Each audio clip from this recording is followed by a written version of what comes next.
Hola a todos, en este vídeo te voy a mostrar cómo recortar y editar capturas de pantalla rápidamente en tu iPhone Air.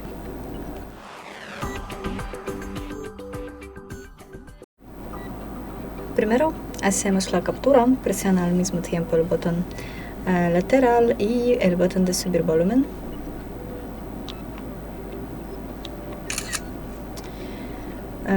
Aparecerá una miniatura de la captura.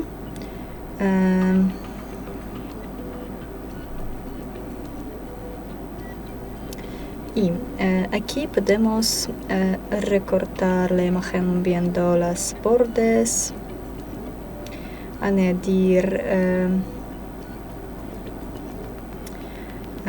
figuras, usar marcador, lápiz o borrador para hacer anotaciones. Y cuando termines, toca listo, guardar en fotos o guardar en archivos. Y eso es todo. Gracias por ver, denle like y suscríbanse a nuestro canal. Adiós.